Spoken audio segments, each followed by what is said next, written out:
আসসালামু আলাইকুম, welcome to my channel Nasima's kitchen. আজকে আমি তৈরি করব তেল ছাড়া গরুর মাংস। তেল ছাড়া গরুর মাংস রান্না করার জন্য এখানে আমি 3 কেজি মাংস ধুয়ে পরিষ্কার করে নিয়েছি। হাড় মাংস নিয়েছি, কিন্তু কোনো চর্বি নিইনি। 2 কাপ পেঁয়াজ কুচি, 3 চামচ আদা বাটা, 3 চামচ রসুন বাটা, 4-5টা তেজপাতা, 6টা এলাচ, 6টা লবঙ্গ, 3 টুকরা দারচিনি, 1 চামচ চিনি, হাফ চামচ বিট লবণ, হাফ চামচ গরম মশলার গুঁড়ো, লবণ স্বাদ মতো, 3 চামচ লাল মরিচের গুঁড়ো, 3 চামচ ধনিয়া গুঁড়ো, 3 চামচ হলুদ গুঁড়া, ভাজা জিরার গুঁড়ো 2 চামচ। বিসমিল্লাহির রহমানির রহিম। আমরা প্রথম একটা প্রেসার কুকারে মাংসগুলো নিয়ে নিচ্ছি।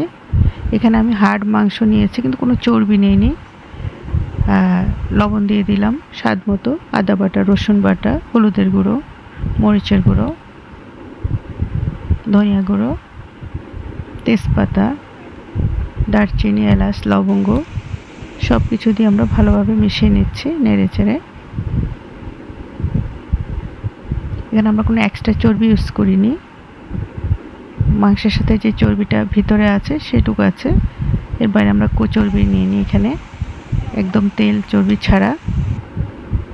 আর আদা রসুনের বাড়িটা ধুয়ে সামান্য একটু পানি দিয়ে দিলাম। এটা আমরা 5-6 মিনিটের জন্য ঢেকে দিয়েছি।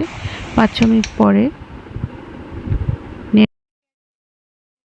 নেড়ে চেড়ে এখন আমরা এখানে দিয়ে দিলাম পেঁয়াজ কুচি। পেঁয়াজ কুচিটা আমরা মাংসের সাথে নেড়ে চেড়ে কিছুক্ষণ মিশিয়ে নিব। যেহেতু আমরা তেল দিইনি, এটা আমরা একটু নেড়ে নেড়ে পানি দিয়ে কষিয়ে কষিয়ে নিতে হবে, যাতে মশলার কাঁচা গন্ধগুলো চলে যায়। এবার আমরা পানি দিয়ে দিচ্ছি মাংসটা সিদ্ধ হওয়ার জন্য। এখানে আমি প্রায় 3.5 কাপের মতো পানি দিলাম। যেহেতু প্রেসার কুকারে রান্না করছি, এখন আমরা এটা সিদ্ধ হওয়ার জন্য প্রেসার কুকারটা বসিয়ে দিলাম। মাংসটা আমাদের সিদ্ধ হয়ে গিয়েছে। এখন আমরা দিয়ে দিচ্ছি বিট লবণ, ভাজা জিরার গুঁড়া,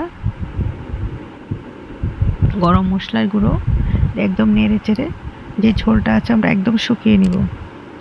খুব ভাজা ভাজা করে নিতে হবে, যেহেতু এখানে আমরা তেল ইউজ করছি না, কারণ মশলাটা খুব সুন্দর করে কষিয়ে কষিয়ে নিতে হবে। এখন আমরা পানি দিয়ে দিব।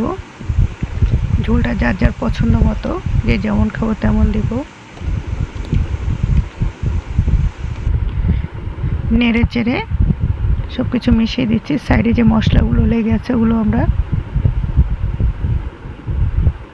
ঝোলের সাথে মিশিয়ে দিচ্ছি। এখন আমরা এটা 7-8 মিনিটের জন্য ঢেকে দিব। 7-8 মিনিট পরে আমাদের মাংস অলমোস্ট রেডি।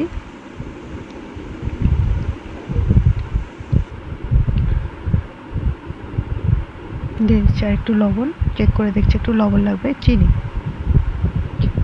সব কিছু দিয়ে ভালোভাবে নেড়ে চেড়ে